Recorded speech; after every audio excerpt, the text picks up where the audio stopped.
Hello everyone, I am Shivani Kaushal and आप सभी लोगों का वेलकम बैक है मेरे यूट्यूब चैनल में। फर्स्टली मैं आप सभी लोगों को बहुत बहुत थैंक यू बोलना चाहती हूँ क्योंकि आप लोगों ने मेरी फर्स्ट वीडियो को बहुत सारा प्यार दिया। आज का जो मैंने वीडियो बनाया है उसमें मैंने फिज़िक्स के बेसिक कंसेप्ट्स को समझाया हुआ है, तो आप लोग मेरी वीडियो ज़रूर देखना।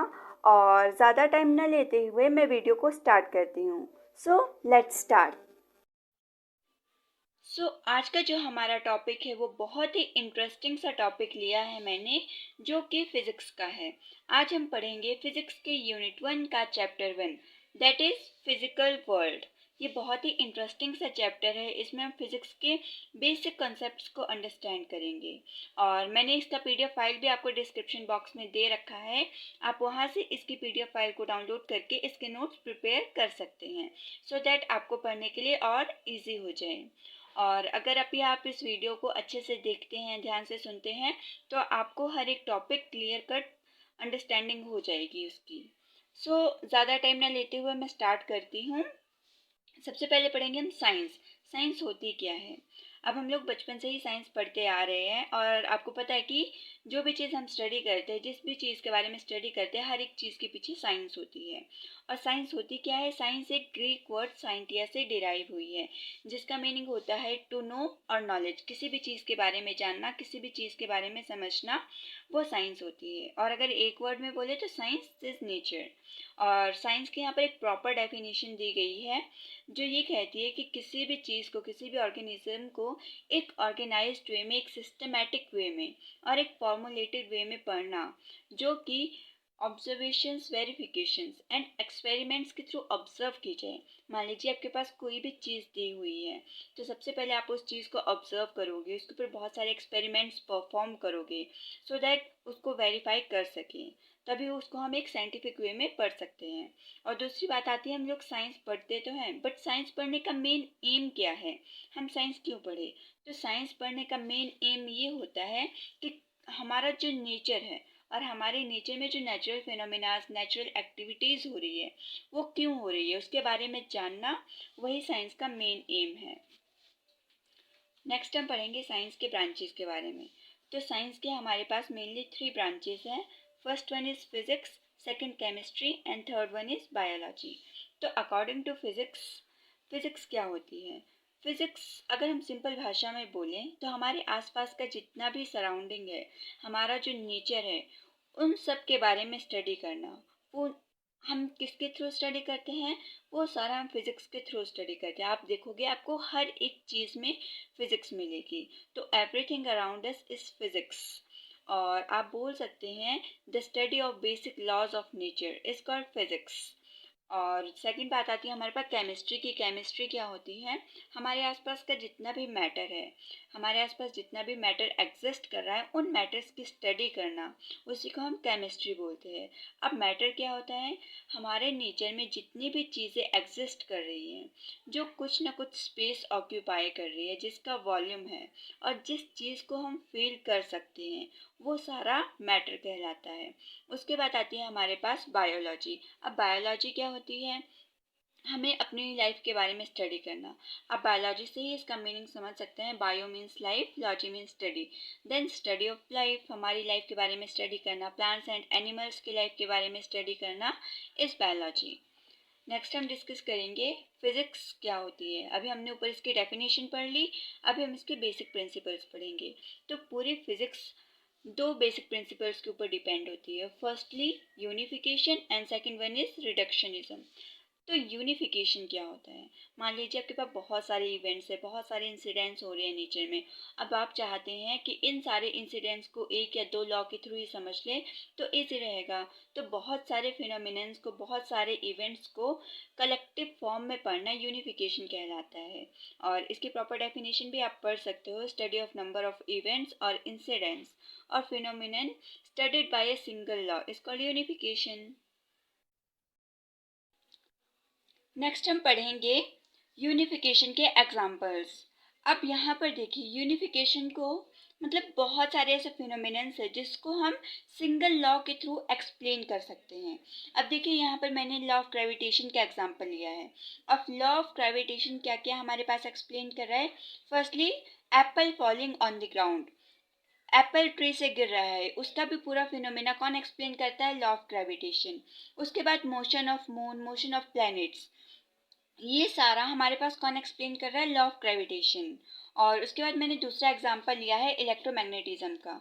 तो इलेक्ट्रोमैग्नेटिज्म होता क्या है, इलेक्ट्रोमैग्नेटिज्म होता है हमारे पास जितने भी इलेक्ट्रिक और मैग्नेटिक फिनोमिनाज होते हैं उनके बारे में पढ़ना इलेक्ट्रोमैग्नेटिज्म होता है। अब मैक्सवेल थे, मैक्सवेल ने 4 इक्वेशंस दी थी। अब आप खुद सोचिए, मैक्सवेल ने जो 4 इक्वेशन दी थी उसके थ्रू हम पूरे इलेक्ट्रोमैग्नेटिज्म की स्टडी करते हैं। अब मैक्सवेल की फर्स्ट इक्वेशन से हम पूरा इलेक्ट्रोस्टैटिक्स पढ़ते हैं। उसके बाद जो इनकी सेकंड इक्वेशन थी उससे हम पूरा इलेक्ट्रोडायनामिक्स पढ़ते हैं। और इनकी थर्ड इक्वेशन से हम मैग्नेटिज्म पढ़ते हैं। और फोर्थ जो इनकी इक्वेशन थी उससे हम पूरा इलेक्ट्रोमैग्नेटिक वेव्स की स्टडी करते हैं। तो आप खुद सोच सकते हैं मैक्सवेल के सिर्फ 4 इक्वेशन ने पूरा इलेक्ट्रोमैग्नेटिज्म खत्म कर दिया। उसके बाद हमारे पास आता है रिडक्शनिज्म। रिडक्शनिज्म क्या होता है, मान लीजिए आपके पास बहुत ही कॉम्प्लेक्स सिस्टम है, एक बहुत ही बड़ी प्रॉब्लम है जिसको आपको सॉल्व करना है। अब बड़ी प्रॉब्लम को एक साथ सॉल्व कर पाना मुश्किल है, बट अगर उसी बड़ी प्रॉब्लम को हम उसके छोटे छोटे पार्ट्स में ब्रेक करके सॉल्व करते हैं तो हमारे लिए इजी हो जाता है। रिडक्शनिज्म भी वही कहता है कि कोई भी बड़ी प्रॉब्लम को, किसी भी कॉम्प्लेक्स प्रॉब्लम को इन उनके कॉन्स्टिट्यूएंट पार्टिकल्स के थ्रू पढ़ना, उसी को हम रिडक्शनिज्म बोलते हैं। अब हम छोटे छोटे पार्ट्स में उनको डिवाइड क्यों करते हैं, सो दैट हम उस पर फिजिक्स के लॉज को अप्लाई कर सकें और पूरी प्रॉब्लम को ही सॉल्व कर सकें। अब हम पढ़ते हैं रिडक्शनिज्म का एग्जाम्पल। तो यहाँ पर अब हम देख लेते हैं रिडक्शनिज्म का एग्जाम्पल। यहाँ पर जो मैंने एग्जाम्पल लिया है वो लिया है थर्मोडाइनमिक्स का। तो थर्मोडाइनमिक्स क्या होता है, हीट की स्टडी करना, टेम्परेचर की स्टडी करना। और पूरे थर्मोडाइनमिक्स को एक साथ समझ पाना थोड़ा मुश्किल होता है, थोड़ी हमें प्रॉब्लम होती है इसके लॉज को अंडरस्टैंड करने में। इसलिए हम थर्मोडाइनमिक्स के कॉन्स्टिट्यूएंट पार्टिकल्स की स्टडी करते हैं, like kinetic theory of gases की स्टडी करते हैं। अब काइनेटिक थ्योरी ऑफ गैसेस में हम क्या स्टडी करते हैं, इसमें हम गैस के मॉलिक्यूल्स की स्टडी करते हैं और उन मॉलिक्यूल्स की स्टडी करके हम पूरे थर्मोडाइनमिक्स की स्टडी कर सकते हैं। आगे हम पढ़ेंगे स्कोप ऑफ फिजिक्स। आप बोल सकते हैं कि फिजिक्स का क्या सिलेबस, हम फिजिक्स का सिलेबस पढ़ते हैं, क्या होता है इसमें।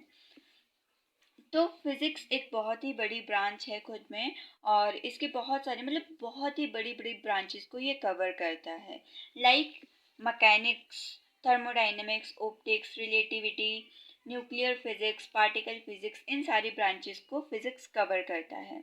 और इसमें हम मैक्रोस्कोपिक वर्ल्ड की स्टडी करते हैं और माइक्रोस्कोपिक वर्ल्ड की स्टडी करते हैं। और मैक्रोस्कोपिक की अगर बात की जाए मेनली तो इसमें हम गैलेक्सीज की स्टडी करते हैं, यूनिवर्स की स्टडी करते हैं। और इसमें भी हम फर्दर मैकेनिक्स, जो कि बहुत बड़ी ब्रांच है, इसके अंडर हम बहुत सारे फिनोमिनास पढ़ते हैं, जैसे मोशन क्या होता है, लॉज ऑफ मोशन क्या होते हैं, ग्रेविटेशन क्या होता है, वेव मैकेनिक्स, ऑसिलेशन मोशन, बहुत सारी चीज़ें हम मैकेनिक्स के अंडर कवर करते हैं। उसके बाद आता है हमारे पास थर्मोडाइनमिक्स। तो थर्मोडाइनमिक्स में मैंने आपको ऊपर भी बताया कि हम हीट की स्टडी करते हैं, टेम्परेचर की स्टडी करते हैं, और इसमें हम बहुत सारे थर्मोडाइनमिक्स के लॉज भी पढ़ते हैं, हीट इंजन के बारे में पढ़ते हैं, कन्वेक्शन पढ़ते हैं, कंडक्शन पढ़ते हैं। उसके बाद हमारे पास इलेक्ट्रोमैग्नेटिज्म आता है। इलेक्ट्रोमैग्नेटिज्म में हम जितने भी इलेक्ट्रिक और मैग्नेटिक फिनोमिनास होते हैं उनकी स्टडी करते हैं। इसमें हम चार्ज के बारे में पढ़ते हैं, करंट के बारे में पढ़ते हैं, इलेक्ट्रोमैग्नेटिक वेव्स के बारे में पढ़ते हैं और एसी के बारे में पढ़ते हैं, जिनको हम अल्टरनेटिंग करंट बोलते हैं।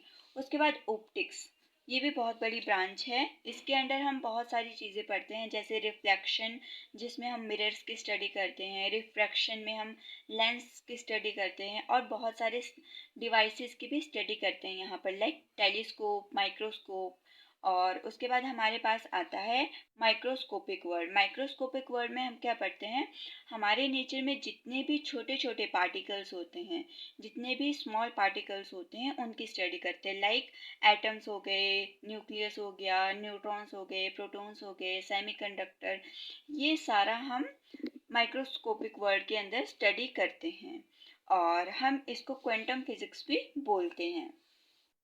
नेक्स्ट हम पढ़ेंगे कि फिजिक्स और टेक्नोलॉजी ये दोनों सोसाइटी से किस तरह से रिलेटेड है। तो आप इसको इजीली अंडरस्टैंड कर सकते हो कि फिजिक्स से हमारे पास टेक्नोलॉजी का डेवलपमेंट होता है और टेक्नोलॉजी से हमारे पास फिजिक्स का डेवलपमेंट होता है। मतलब फिजिक्स और टेक्नोलॉजी आपस में को रिलेटेड है। फिजिक्स से टेक्नोलॉजी डेवलप हो रही है और टेक्नोलॉजी से फिजिक्स डेवलप हो रही है। तो आपस में कैसे हो गए ये को रिलेटेड या फिर इंटर रिलेटेड। अब यहाँ पर हम पढ़ते हैं इसके एग्जाम्पल्स। मैंने यहाँ पर एग्जाम्पल लिया है हीट इंजन या फिर आप स्टीम इंजन भी बोल सकते हो, क्योंकि हम स्टीम इंजन को हीट इंजन भी बोलते हैं। तो आप यहाँ पर इसको हीट इंजन भी बोल सकते हैं। अब हीट इंजन में हम क्या पढ़ते हैं, पहले के टाइम में हीट इंजन्स होते थे और हीट इंजन्स की एफिशिएंसी को इंक्रीज करने के लिए हमें हीट इंजन्स की स्टडी करनी पड़ती थी। तो हीट इंजन की स्टडी हमने किसके थ्रू स्टार्ट की, फिजिक्स के थ्रू। अब फिजिक्स में क्या आया हमारे पास, थर्मोडाइनमिक्स। तो थर्मोडाइनमिक्स में हम क्या पढ़ते हैं, हीट इंजन के बारे में पढ़ते हैं। हमने वहाँ पर अभी इससे पहले बोला था कि थर्मोडाइनमिक्स में हम हीट की स्टडी करते हैं और हीट इंजन की भी स्टडी करते हैं। तो हमने फिजिक्स के थ्रू हमने हीट इंजन की स्टडी की, वहाँ से हमने हीट इंजन की एफिशिएंसी को इंक्रीज किया। तो यहाँ से क्या हो रहा है, फिजिक्स की डेवलपमेंट हो रही है। उसके बाद अब आज के टाइम पे क्या है, आज के टाइम पे जो हीट इंजन है वो मॉडिफाइड हो चुके हैं, वो अब डीजल इंजन्स बन चुके हैं। और अगर इसके नेक्स्ट एग्जांपल की बात करूं तो यहाँ पर सिलिकॉन चिप्स। अब सिलिकॉन क्या होता है, सिलिकॉन एक एलिमेंट होता है जिसकी बहुत सारी छोटी छोटी चिप्स बनते हैं। उससे क्या होता है, इससे टेक्नोलॉजी का डेवलपमेंट होता है। अब टेक्नोलॉजी का डेवलपमेंट किस तरह से हो रहा है, हमारे पास जो टीवीज़ होती हैं, अब टीवी में भी ये सिलिकॉन चिप्स का यूज़ किया जाता है। जो हमारे मोबाइल फ़ोन के सर्किट्स होते हैं उसमें भी सिलिकॉन चिप्स लगे होते हैं। उसके बाद एलईडी टीवी होती है, उसमें भी हमारे पास एलईडी टीवी बोलो चाहे एलईडी बल्ब बोलो, सब में क्या लगी होती है, सिलिकॉन चिप्स लगी होती हैं। लैपटॉप्स में भी इसका यूज़ किया जाता है। तो यहाँ से क्या हो रहा है, फिजिक्स से टेक्नोलॉजी का डेवलपमेंट हो रहा है। तो आज की वीडियो में इतना ही था। नेक्स्ट वीडियो में हम कवर करेंगे fundamental forces in nature and laws of conservation. तब तक के लिए कीप स्माइलिंग, कीप स्टडिंग।